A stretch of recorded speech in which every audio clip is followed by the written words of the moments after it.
This is Josh Bycer from GameWisdom.com. Hope you enjoyed this video, and if you have any suggestions for games you'd like me to look at here on the channel, please let me know.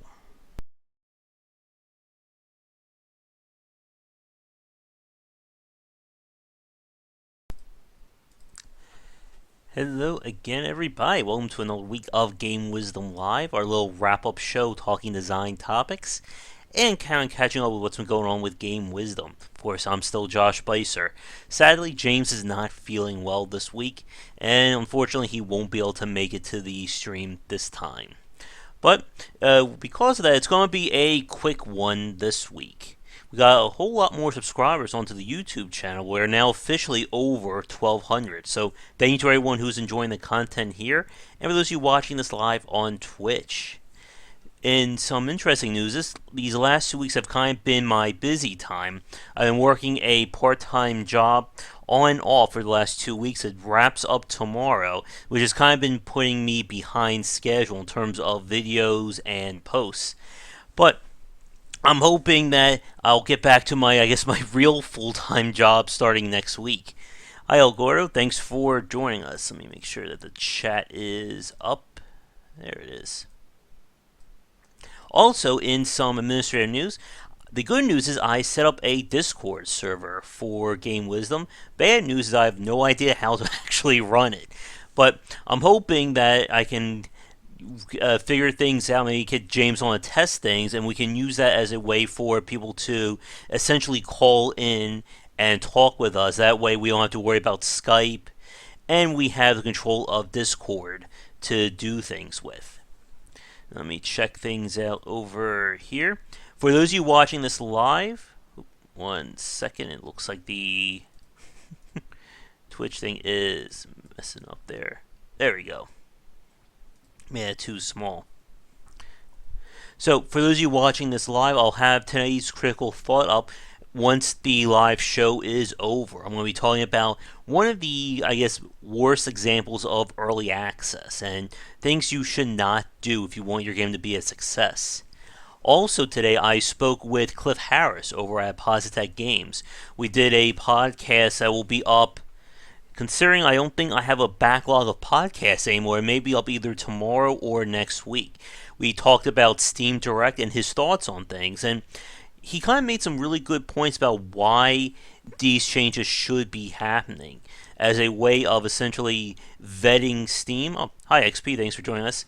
For vetting Steam and a way of controlling the kind of content that goes on the platform. I may be putting up a post about that next week. But definitely a really good cast we had. Unfortunately, he only had 40 minutes to spare, so it's going to be one of these shorter ones. Which reminds me, I need to actually upload the last week's cast. Let's see, yeah, last week was the Sandy Pearson one. Yeah, I need to upload that to YouTube this weekend too. And I also need to figure out the next Dissecting Design piece too. For today's critical thought, I was talking about Space-Based DF9, as I said, and originally that was going to be our design topic, but when I was thinking about it was more of an issue with management than it was an issue of design. I've been thinking about doing Children of the Nile next and talking about the Walker system. So unless anything changes, that will be next week's Dissecting Design piece. In, video game related news, for those of you who've been watching the Neho stream, I finally finished it last night. And, oh boy, that was a very painful final battle. While you guys on the Twitch stream, or those of you who will watch the records of it, you'll see the second to last mission. Apparently there was one more mission afterwards that I recorded, and that was even more of a pain. And apparently once you beat that one, you unlock hard mode, which for those of you watching this live, I'll have a little video up, just a mini 10-minute video on Neo tomorrow, talking about the new weapon class that gets unlocked, along with so many more hard missions. For those of you who play Neo or watch the play, there's one battle in that game that is a colossal pain. It's when you fight the samurai, and apparently not only is there a hard variant of that fight, but there's a second fight where you fight him and another boss at the same time. two of the missions that get unlocked in are basically tag team boss fights that you have to deal with. And that is just horrible. These games aren't really designed for you to fight multiple enemies at once, so it gets close to being game breaking when you have to fight two bosses at the same time. But like I was saying earlier, for those of you watching live, unfortunately James couldn't make it, so tonight's video will be on the quicker side. But for the stream tonight, I think I'm going to do some of Production Line, which is the game from Cliff Harris. We did a video spotlight of it earlier this week, and I figure we can spend a good 30, 40 minutes, or maybe even more, trying to go through and put through its paces. Let me see, there's any other design topics to discuss right now. And again, I'm sorry for those of you watching this record. I don't think this will be a super long one. Let me pull things up. But in terms of the post this week, I finally got around to doing the Bloodborne versus Dark Souls piece. And kind of interesting about the discussions that came up with that. A lot of people really did enjoy Bloodborne in terms of its design. Let me see, where did I post it? It may have actually been past, that was the week before, it looks like. But it's still an interesting topic, discussing Bloodborne versus Dark Souls. I have a friend who we did a podcast with. Yeah, I know, Corey, we've been doing some long ones. It's only supposed to be 40 minutes to an hour, but we get charged by the fans. It's a lot easier to talk when I have someone to bounce off of, which is going to be very telling because I actually got in touch with my contact at my local library, and we are really set for my first presentation. I think it was March 11th. And I'm actually going to be talking to, if you wouldn't, you may not believe this, but there's an Air Force base that's like an hour away from here. It's about an hour, like it's in, like, I think, central New Jersey, and I'm in talks to do some library talks at their library, which is actually on the military base. So I was talking to them, and they said that they either need to essentially sponsor me to get on the base, or I have to send in to get like a little, like a visitor's pass. So I'll pretty much, I think I'll let them like go to the gate and say, let this guy in. I don't want to piss off the Air Force anytime soon. Oh yeah, an hour and a half discussions. If you think those are bad, when I spoke with Robert Swan, we had a good like 3 hour podcast between us talking and his fans and everyone on there. Oh my goodness, I think my voice was dead after all that. Let me see, anything else? Yeah, so the library discussion. So the first one is going to be set for early March, and then from there I have some in April and May. I'm still waiting to hear back from one library system, which unfortunately I'm basically in the middle playing email tag with, so I have no idea when that is going to happen, sadly. But so for this week, I did play some more Gwent, and I'm going to be uploading a video for that. Let me see. Today is Thursday. It will probably go up Saturday. Between tomorrow will be the upload of this, and of course my little Niho play. And I know, XP. We just kept talking. I think that's kind of the beauty of these casts. If it wasn't for living issues or trying to get work done, we would probably just sit here and chat for like 5-6 hours like it was nothing. Let me see what I was about to say. Yeah, so Gwent is very interesting to play. And like I said previously, I haven't played The Witcher 3 yet, so I don't know if they intended that to be a CCG or designing it in the traditional form of one. But what they did differently, I think, really helps to make it stand out and makes it a lot more interesting to play compared to the other ones. And you'll see that in the video that I'm going to upload, that there were cases where it looked like I was dominating and then I lost. And then there are cases where it looked like the other player was going to beat me, and then basically they overextended on round one, and I came back for the win. But it's not something that you usually see in CCGs. I know playing stuff like Hearthstone, Elder Scrolls, etc., that it really comes down to a strong beginning. I know from watching Hearthstone videos that tempo is a very big deal in terms of just trying to keep growing and keep making good decisions, or keep growing your side of the board. and if you lose tempo for a lot of decks, you're basically out. But with a game like Gwent, because the board usually gets reset on each round, you really can't do that. Because if you play all your best cards in round 1, then you'll find yourself with nothing to play in round 2. And that's what happened in the video when I was playing against someone.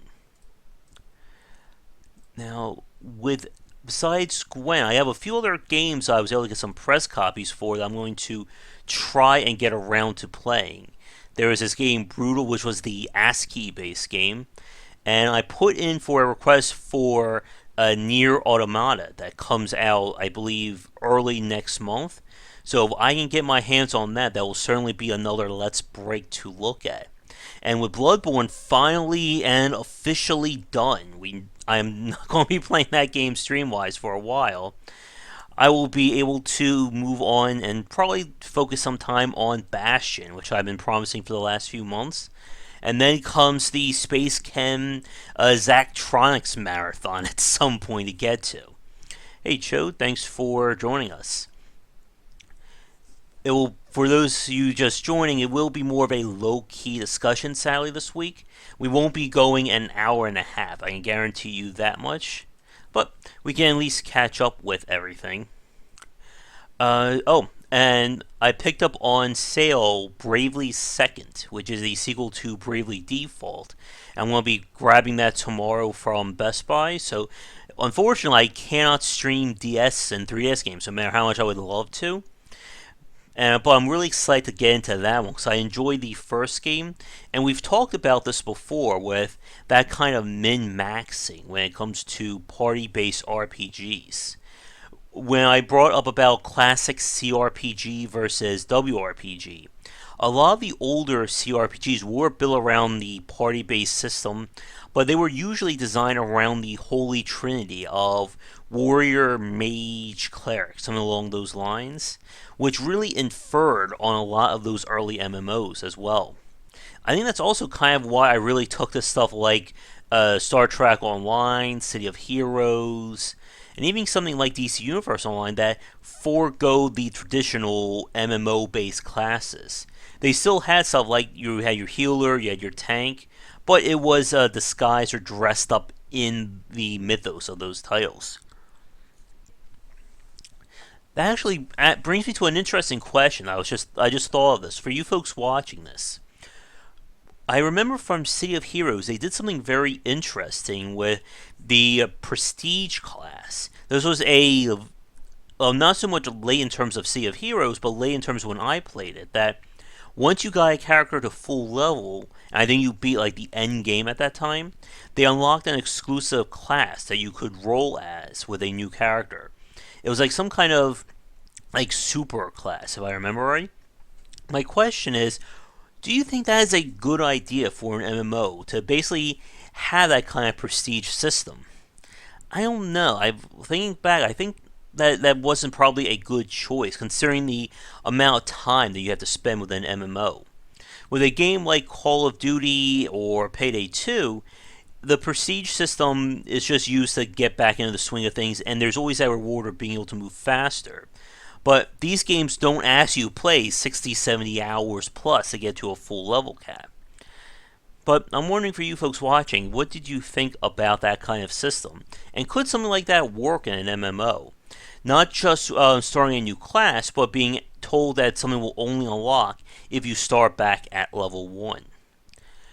That actually reminds me of some news this week. It was announced that Path of Exile is getting, I think it's third, I want to say, major update soon, which is going to add a brand new act to the game, new challenges, stuff along those lines. Let me see if I can pull this up.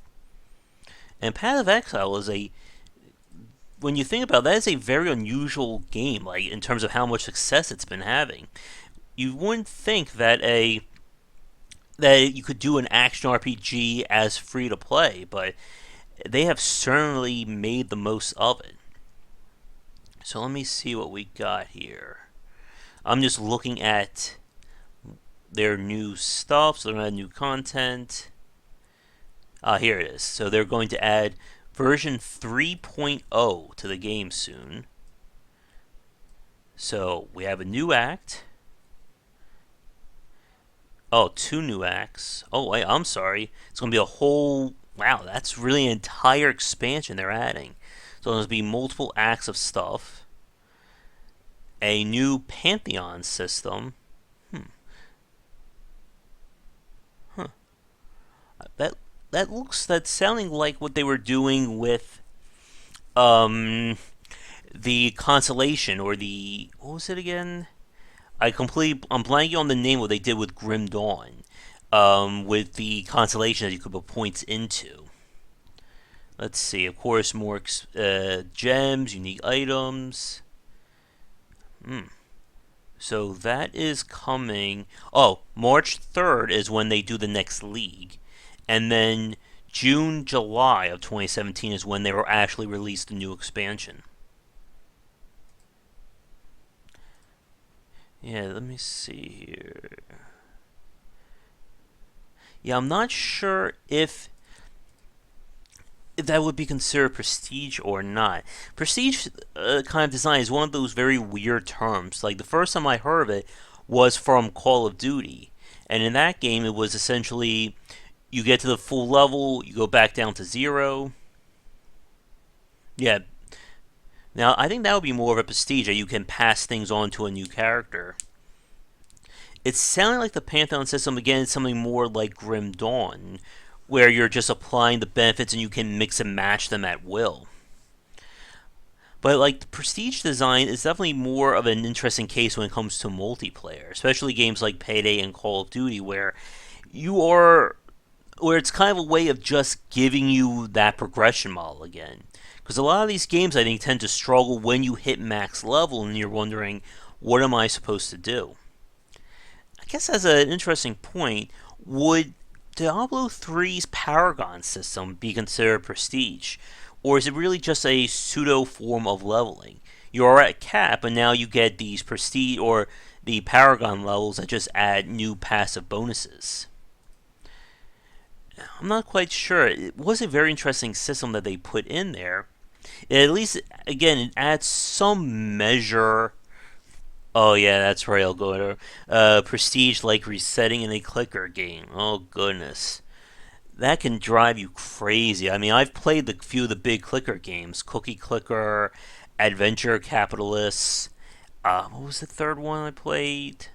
Oh, Clicker Heroes, and that is just a way of really getting players hooked because you start over, but of course they say, well, now you can do it a little bit faster, and now you can do it a little bit faster again, and now we're going to add a new thing, which means you have to reset even more in order to have a chance at getting to that.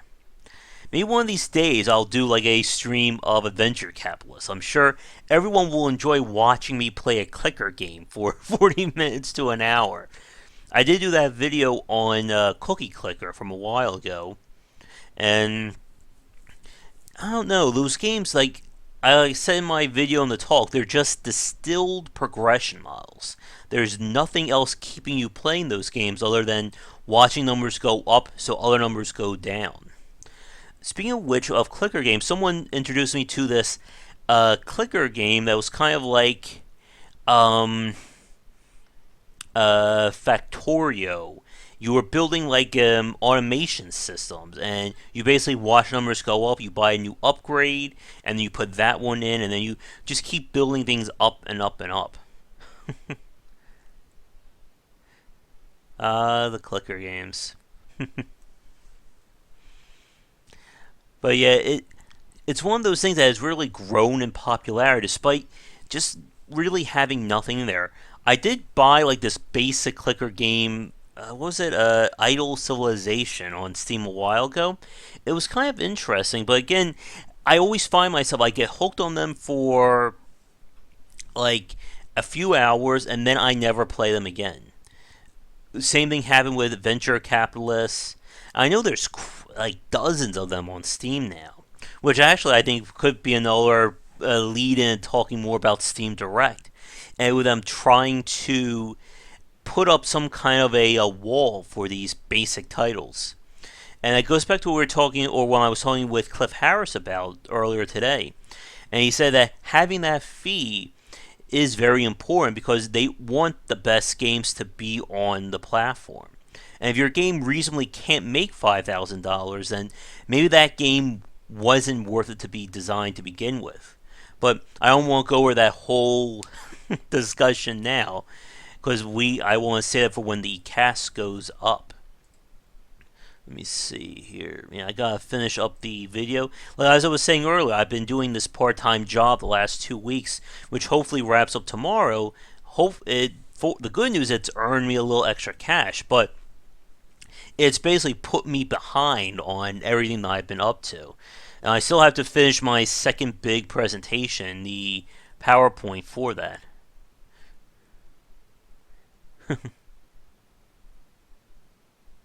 Oh, not the. We were talking about just having the fee.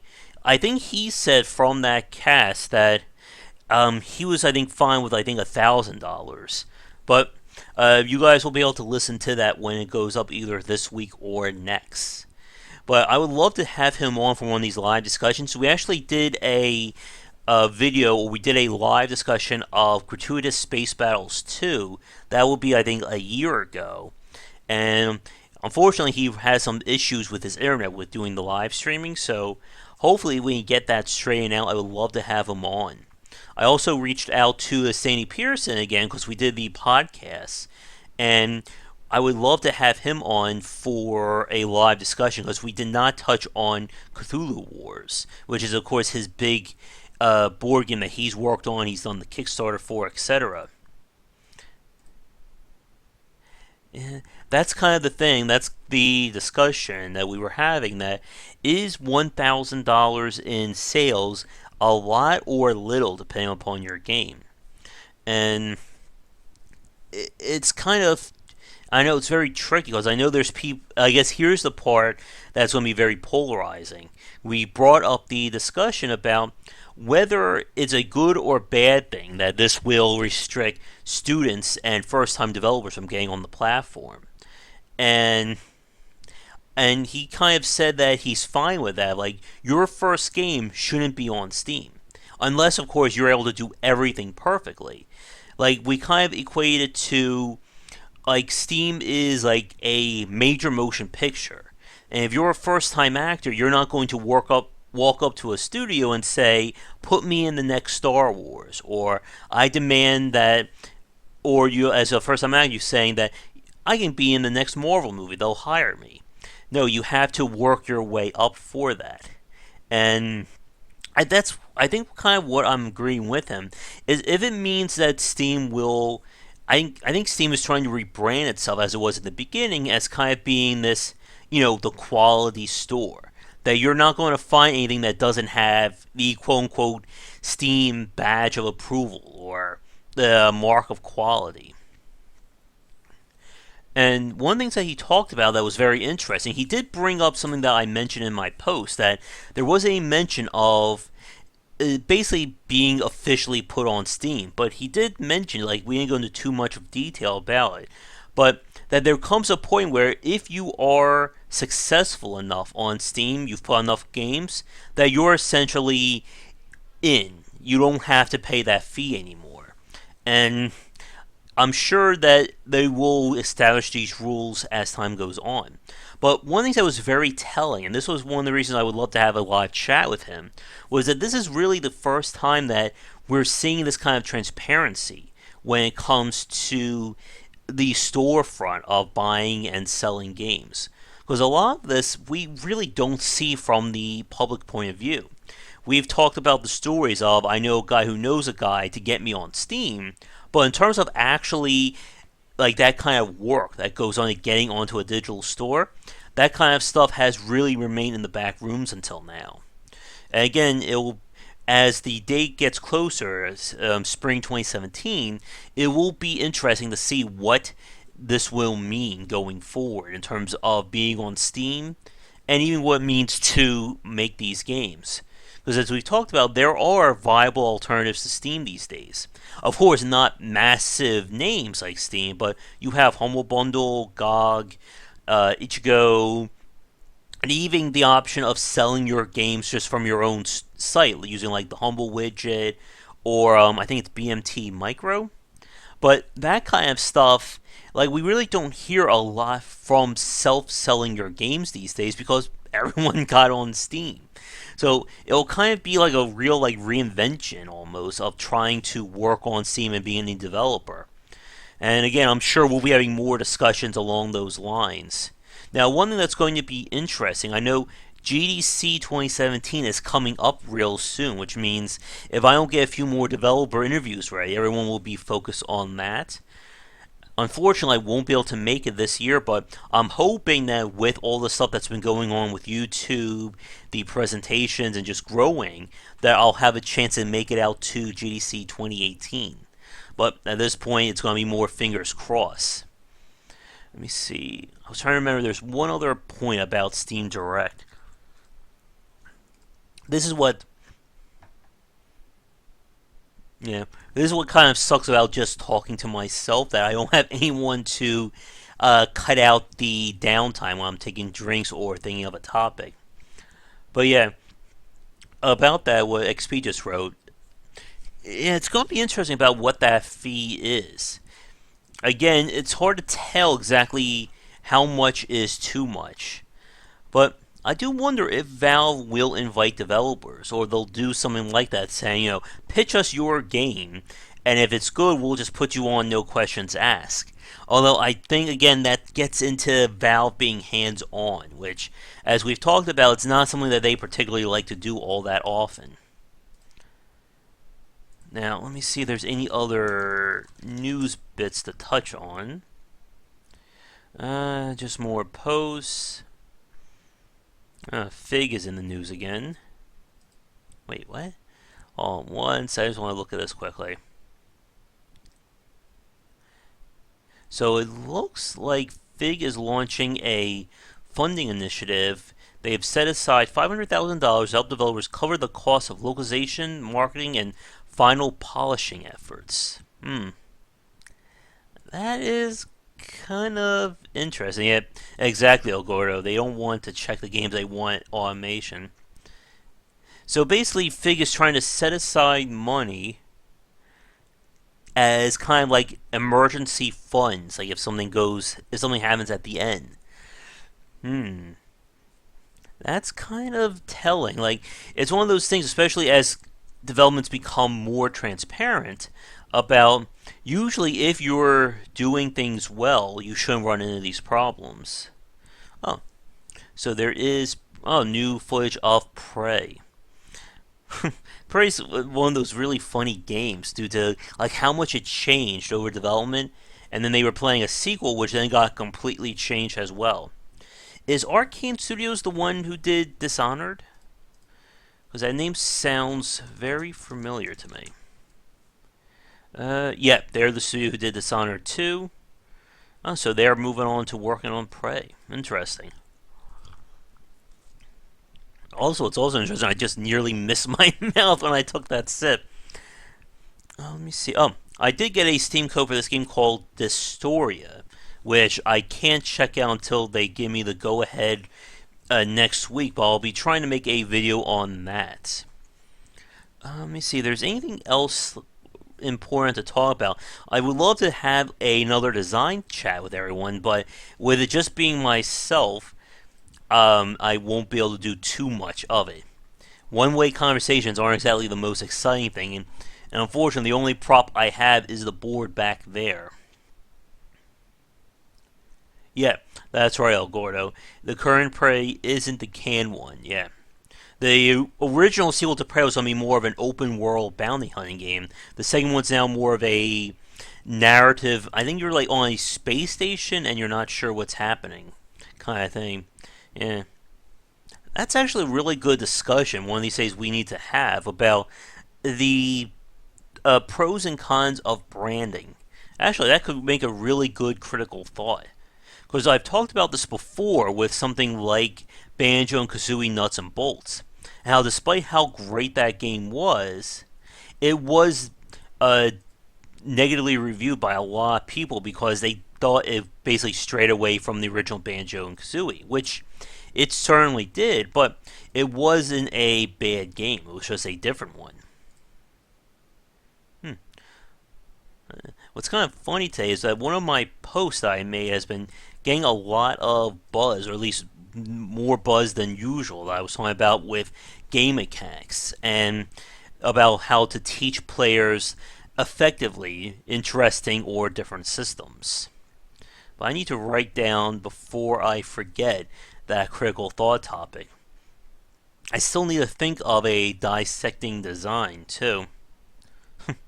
That's good. Bethesda canned the project because it wasn't up to Bethesda standards, not enough bugs. Ah, yes. Bethesda's name, or one of the things that we've learned from Bethesda is with every one of their games, it's always important to wait at least a few months if you want bug-free experience. Yeah. It's always interesting when you hear about those games, when you hear about that clash between publisher and developer, because that is another thing that you normally don't hear too much about until all everything has been messed up. Yeah, I'll give you a mention, El Gore, when we do the branding one. A really famous example of when a game just failed like that was, what was that game? The X-Men game from Silicon Knights. Silicon Knights is a very, uh, wow, that was just a train wreck of what happened. They had a super successful game with Internal Darkness, and then the studio just nosedived. They did, what was that? For Too Human. They worked on that one. And then before that, they did that horrible X-Men game that, excuse me, Kotaku actually did an expose on them, saying that they basically just took all the funding for they were going to put into that game and focused on Too Human, and the X Men game was just like one of like the worst games ever made. And then the studio head tried to do a Kickstarter for an Eternal Darkness spiritual sequel, which then that failed. The Prey from John Romero could have been. The original Prey, of course, was done by a different studio. Let me see. Because they're calling Prey, the second Prey, Prey again, it also makes it confusing when you're trying to type it in. There we go. So Prey 2016 was designed by Chris Reinhardt. Human Head Studios did that one. Yeah, so that one did all right. Yeah. Yeah, the original was in production. Hell, wow, 9 years? Man, that's approaching Duke Nukem Forever levels. Let's see.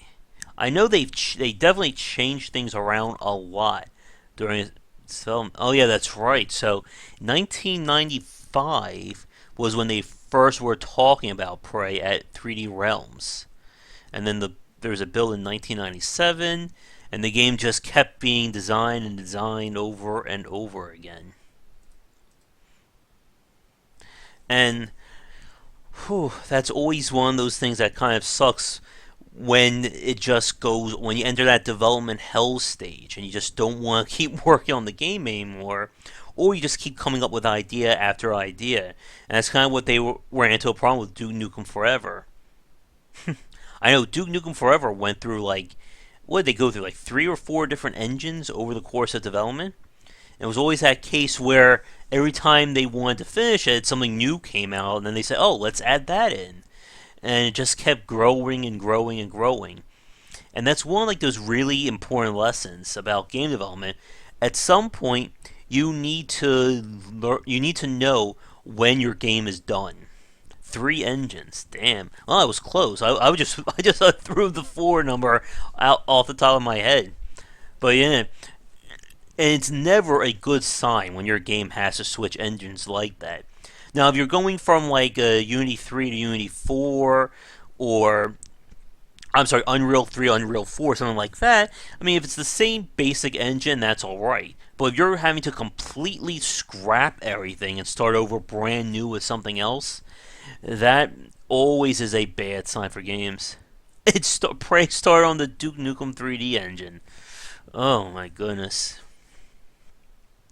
Yeah, that was certainly, oh man, a very long time ago. I think Prey also, the original Prey was on the Quake 2 engine, I want to say? Or the Quake engine. Let me see. I may be misreading it. 1995. The engine would be used was Duke Nukem 5, which the game after Duke Nukem Forever. Well, that never was going to happen. Yeah, unless you're a company that like explicitly works with engines or designs them, like id with the Doom engines, usually it's not a good sign when things get swapped over like that. But it has always been really good with their engines. I know, even despite the problems with Doom 3, it still looked amazing for its time, and so did Rage. And one of these days, I need to play Rage. I never got around to looking at that one. Oh, some news I almost forgot about. If you missed it, the Humble Bundle this week went over the top with their Freedom Bundle. Is it still going on? Yeah, it's still going on. Basically, the money's going to go for the ACLU. I think Doctors Without Borders as well, and a few other ones. And basically, for $30, you get a complete treasure trove of games. Everything from World of Goo, The Witness, books like R in a Nutshell. I'm just like scrolling down the list right now. Basically, a lot of developers came together in order to raise money. And they are currently sitting at, wow, they're currently sitting at just over $5 million raised through the bundle. And you have 3 days left from this recording to do that. I am really tempted because I remember during the Steam Holiday Sale I bought The Witness, but I didn't like it enough to spend the 20. But for $30 and get that and all these games, that may be enough to push me over. But there's so many games on this list that I already own. I'm just scrolling down the list. Although I guess I could use all the spare keys as giveaways at some point if I want to do that. Yeah, there are more games on here than I remember when I first looked at this last a few days ago. And fortunately for me, the games that they've sold out on are the ones that I've already have. Oh my goodness, there's so many of them. And I bought that Game Maker, the RPG Game Maker bundle from a few months ago. So maybe at some point, if I ever get some clones, I can try and work my way with that one. Whew. Yeah, so many games. Wow. And so if you haven't yet looked into it, definitely check out the Humble Bundle. And wow, that's just a good cross section of RPG Make You.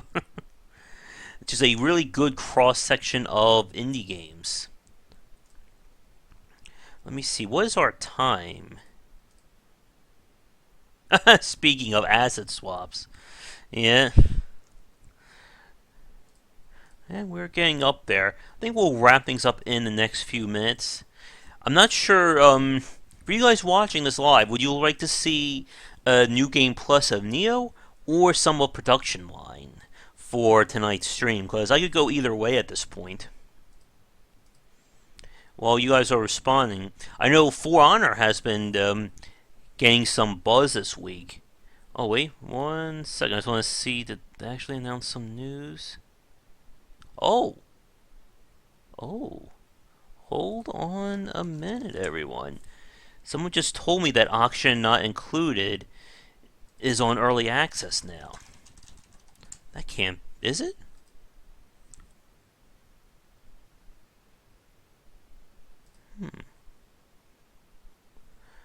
Oh.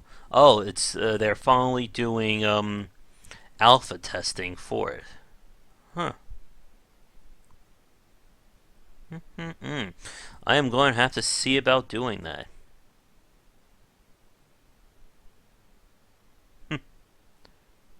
Uh, the games were either Neo or production line from Positech. Hmm. Mm-mm.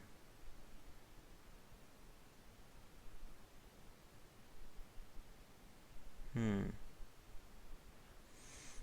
To get in touch with Clay.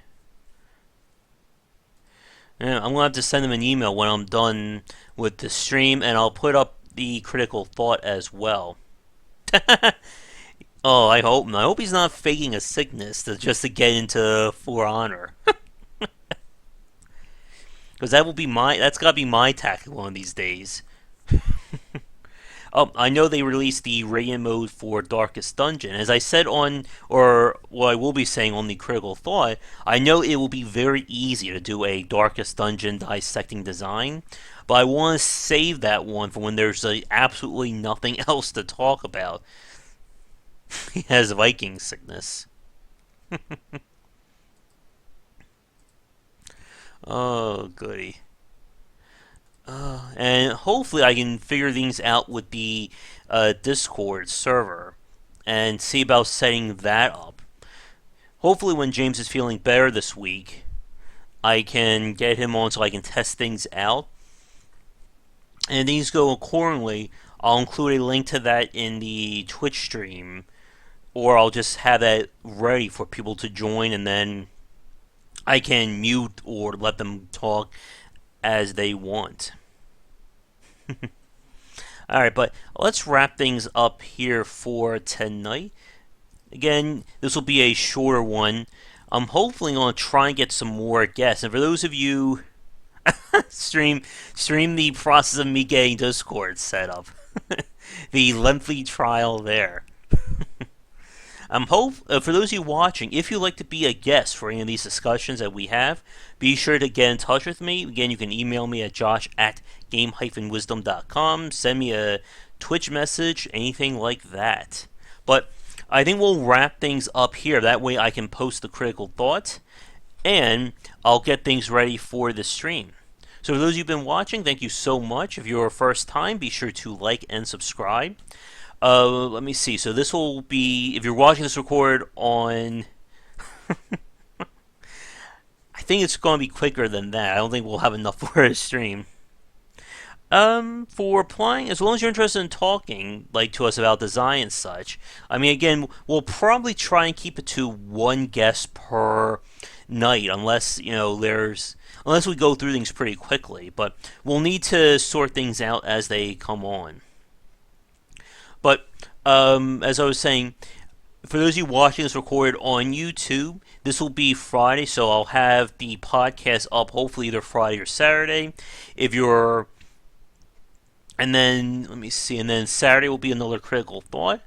And then I still have to plan things out for next week, so it's going to be a very busy weekend. Oh, and I have a JRPG to play in terms of Bravely Default 2. Because as we all know, JRPGs are only 3 hours of content. Oh, goodness. I need to figure out cloning. Yeah. Oh, that's fine. As long as you're interested in talking with us about what's going on with video games and the industry and stuff like that. I mean, as you have no doubt are aware from watching, we can talk about just about any topic for 30 to 40 minutes like it's nothing. But yeah, once we get things set up, and I think regardless if I have time, I think we will try testing things out. Ooh, excuse me. For Discord next week. Either if James is on or not. So we can see about doing that, and maybe that will help solve these issues when I am just winging it by myself. The ones in RPG Maker are 3 hours long, and there's quite a few of them. I got a few of them from that bundle that I haven't gotten around to. But yeah, let's end things here. If you're watching this live right now, give me another 5 minutes. I'll have the critical thought up, and then in like 20-30 minutes, once I'm done with some emails, I think let's do production line, because I don't think a lot of people have seen footage on that. That's fine. I mean, I've spoken to developers from other countries, and it's fine as long as we can understand you. That's good. We've spoken to a few people from Croatia, Brazil. Let me see. What was our furthest one?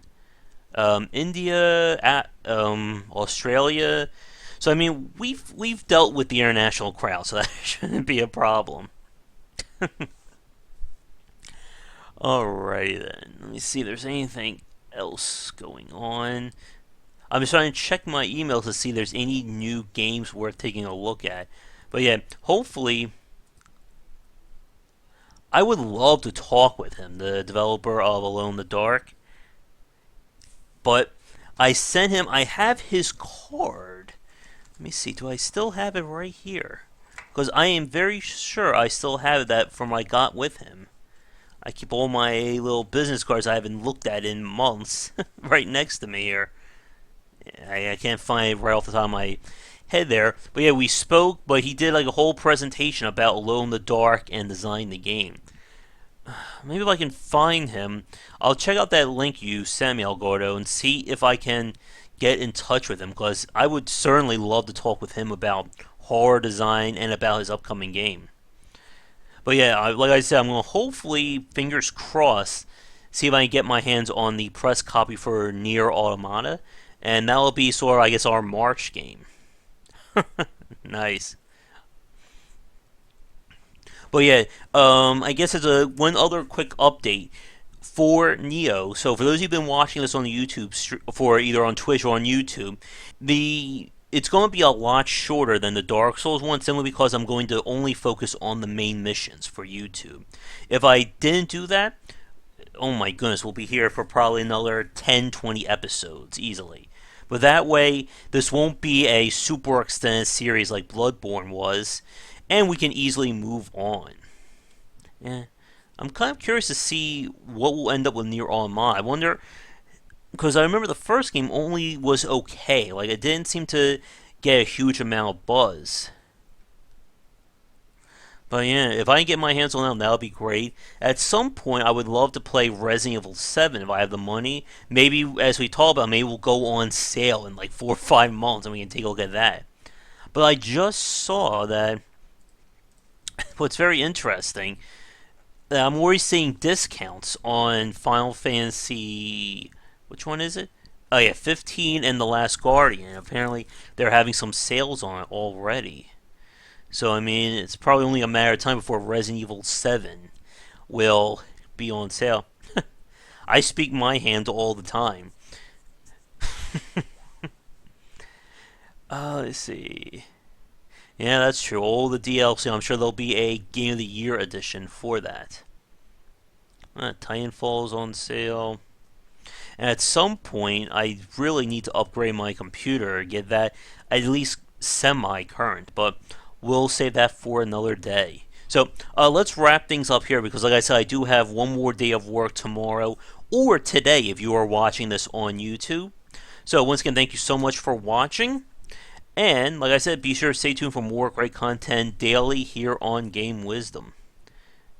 Yeah, 20% next 4 months, probably 50% by 6 to 7 months, and then all bets are off by the end of the year and the Steam sale. All right. So for those of you watching this on Twitch, check back in like 20-30 minutes. There'll be some production line up, as long hopefully the game doesn't crash or anything. And for those of you watching this on YouTube, thanks again, and be sure to check back for more great content coming real soon. So I'm sorry this isn't as exciting of a discussion as we had last week, but they all can't be hour and a half, 2-hour grinds or massive discussions there. Race to the bomb. All right. Yeah, that is true, and we could probably talk about that, but let's end things here before we start jumping onto 5 or 6 different topics. So again, for those of you watching, thank you so much, and I will catch you all next time. See you then. Thank you so much for watching this video. If you enjoyed it, be sure to like and subscribe to the channel, and of course share with your friends. It always helps out.